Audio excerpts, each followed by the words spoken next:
Hey guys, it's Shawn Ziem, the Connection Machine, aka the Insurance Doctor. This is live, I believe, number 13 or 14 on the year, and it's all about providing value to you to help you learn, to grow, to make sure that you are learning and utilizing some things that we're talking about for business, life, and things in general. I hope that you gain some massive value from us today. Let me bring on my guest, Jeff Greenberg. How are you, my friend? I'm doing okay. Very good. I can't complain. Getting ready for the big baseball season that's starting in a couple of days. We had that lockout. Looked like there wasn't going to be a season, but now we're going to have some. So It's funny you brought that up because a lot of people they spend lots of money to go to watch a baseball game, get the dogs, get the beers, and they're fighting for even more money to play a game, which is amazing to me. Like, oh, let's not go, sign a contract this year because we want to make even more money. It's like, dude, you play sports and you're making money, and people that are spectators are the ones that get hurt the most, right? yeah, exactly. And what happens too is that unlike the last work stoppage in 1994, before there was any internet or anything like that, people really relied on spectator sports much more than now, where there's so many things people can do with their time. So if there was no baseball, it's not as if people are going to be bored to death, trying to figure something. You can easily watch something on Netflix, and video games, all kinds of crazy things. So Yeah, warps your mind, that is for sure. So, exactly. before we even get into it, and I appreciate you even bringing baseball into this, I love baseball. Jeff, can you give us an introduction of who you are and what you do? Okay, Scott. As I said, my name is Jeff Greenberg, and I'm a mortgage loan officer with Guaranteed Rate.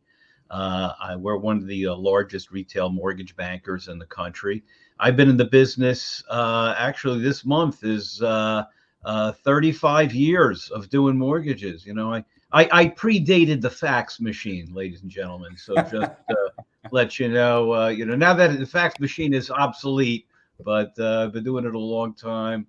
And so basically, yeah, I help uh, my referral partners, whether it's realtors and financial planners and whatnot, with their marketing and helping them generate business. And in turn, I try to help their clients obtain financing for their dream homes. And besides that, I also on the side I do stand-up comedy, and I also work my comedy in with business as far as using it for networking. In fact, Scott, we did a few Zoom comedy networking shows to try to Hmm.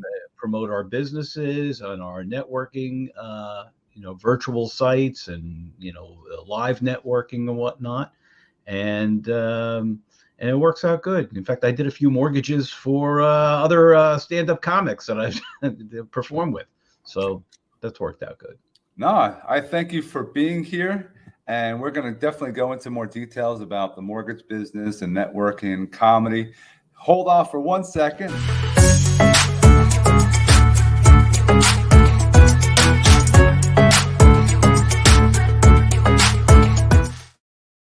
If you are joining us just now, definitely hashtag live. Don't forget at the end, subscribe and hit that bell. If you want to be a guest, just like Jeff today, hit me up. I would love to have you share your story and teach and educate others as well. So, Jeff, we've known each other for a while. We've Mhm. done events in person, we've done the virtual. How important is networking to you and your business? Oh, networking is very important to me, Sean. And I'm more of the press the flesh kind of network. I prefer the in-person networking. I mean, obviously Zoom was important during the times where we were locked down. At least we had that as an alternative. But I definitely prefer in-person networking because I like to meet a lot of different people, and I just find that when you start to meet people before you even know what they do for a living or they know what I do for a living is to try to get to know them on a real personal level. And that's the key. That's why actually one of the things that I don't do when I go to networking events, I don't wear a name tag because I don't want somebody from maybe 8 feet away and they see, gee, this is somebody I don't want to talk to because maybe they think the business is unrelated or they don't have an interest. I want somebody to really get to know me first before they know exactly what I do, you know. I like how you said that. Yeah, true. When people see name tags or maybe a company name, they're like, oh, they have a bad taste in their mouth or what have you. It's all about building that relationship. And a lot of people go to networking functions, and I like to press the flesh, like Jeff just said, is getting in face to face with people and actually getting to know them. How important are business cards? Are they very important for you? I found social media is very important. If I can get you, and I take my phone out, get you on, if I don't friend request you on Facebook or LinkedIn or what have you. But business cards, it kind of went to the wayside for me. How are they important to you? Well, I think I still use them, but I also use a digital business card because what happens is I try to show people that I'm doing things that are kind of state of the art, that I, even though I'm up there, a little up there in age, but I still I'm up to date with the latest and greatest. So what's nice with like a digital business card, especially during the pandemic, people may not want to touch things that you touch, this and that. And so I can True. easily just send them a text with my link to a business card. They could download all my contact information right into their phone, whatnot.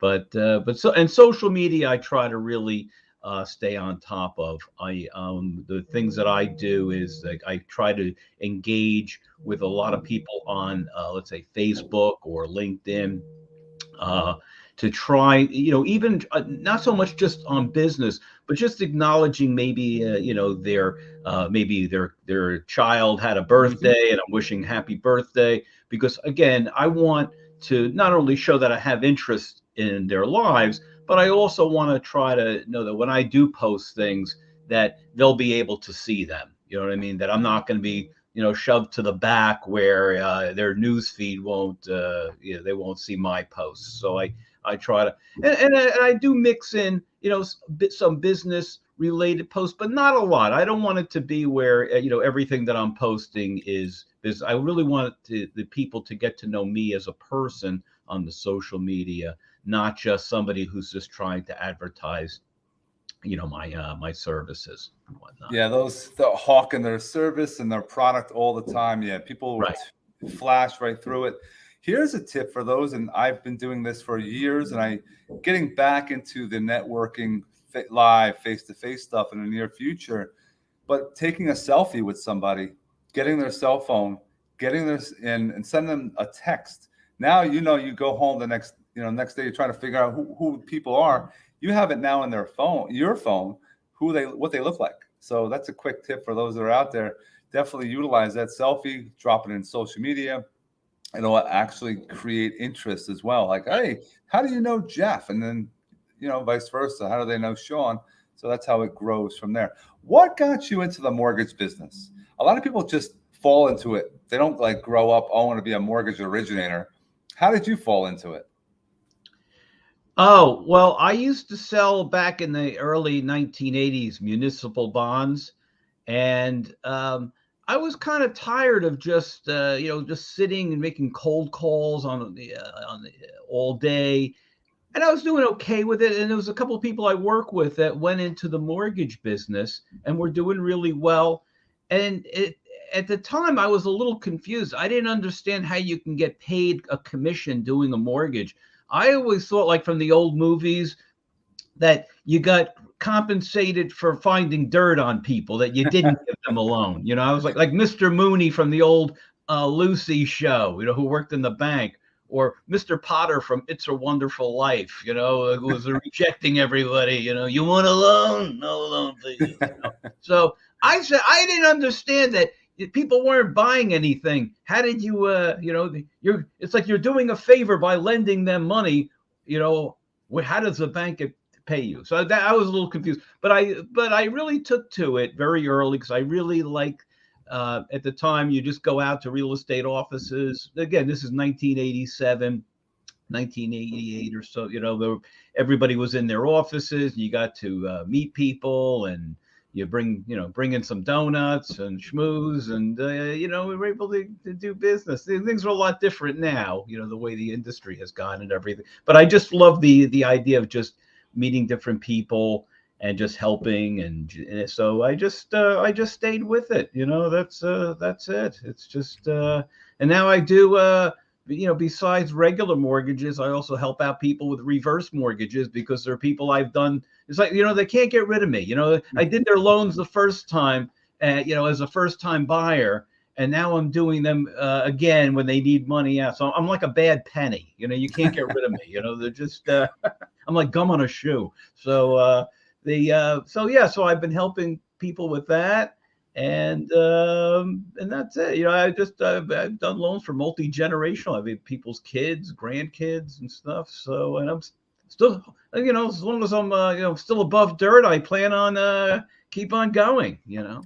Still rocking and rolling. That's and what is your morning routine? Are you one that's up early doing certain things and getting your day started, or are you one that sleeps in?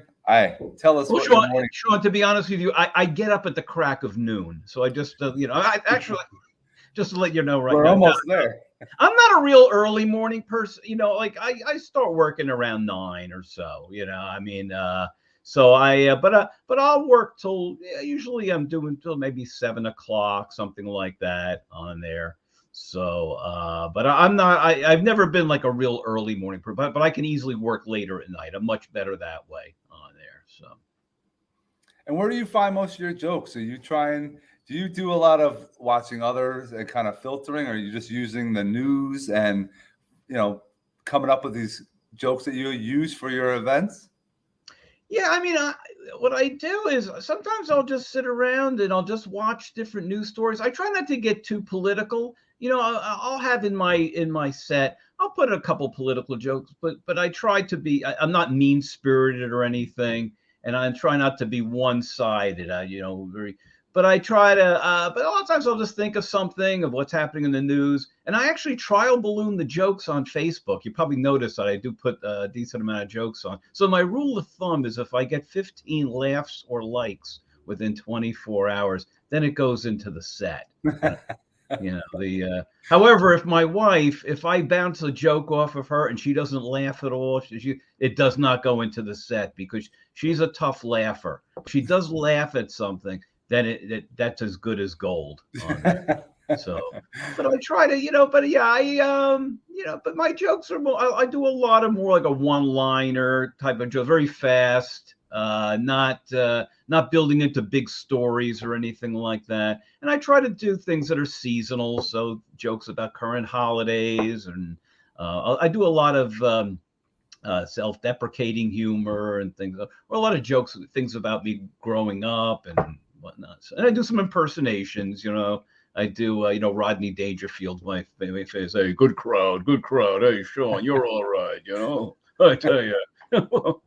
So I do a little Rodney, but unfortunately, most of the people I do are long deceased. So anybody under the age of 35 probably, who the hell is he doing? That's why I'm a hit at the assisted living facilities. That's. No, I never knew that. I didn't know how that all comes about, and it's good. You learn something new every day. Is there any final thoughts you can share with us today? Those that are watching on business, life, marketing, social media, comedy, that they can learn and take away from you today. Well, my thing is just try to meet as many people as you can in different ways. I mean, obviously, when you do regular networking in person, that's good, but not to shy away from Zooms and things like that, because sometimes you can meet people online through Zoom or LinkedIn or what you wouldn't normally be able to meet in person. There are some people, because of their schedules, they're not going to be able to meet in person, or maybe they're where they live or they physically work just wouldn't make sense. So just to kind of expand out as much as you can in different types of business, in different types of way of meeting people, and also to always think about your wheels turning in your head of how you can help that person. You know what I mean? Even though, let's say I myself may not be able to use somebody's service, but I should be able to know somebody that can, or somebody that could refer their clients to that person. So I'm always big into value added, just like I help my real estate agents, financial planners, things like that. I try to refer them business, or provide some sort of marketing assistance and things like that to help their business on there. No, well said, man. I appreciate you coming on today. And for those that are watching, please reach out to Jeff if you're looking to grow your business. If you're a real estate agent, if you're looking to refinance, purchase, what have you, his number is 973-650-7802. I've been flashing it. I'm hoping that's correct. And I'm hoping that everyone that gained some value, definitely drop a couple comments. Don't forget to hit the share button. We want to help as many people as possible. Thanks again, Jeff, for coming on today. Shawn. I think I accidentally called you Scott early in the. So every once in a while, it comes back and forth. It's okay. I go by Scott. So I apologize if anybody makes any comments that I called you Scott. I think, like I said, I'm up there getting those senior moments now. So that's, Hey, if they listen to that and that means they were paying attention, Jeff. So that's fine with me. And if they want to drop a couple comments, please do. It'll help our algorithm. The algorithm will be in our favor. So thanks again, Jeff. Hope everyone has an awesome rest of their day. All right.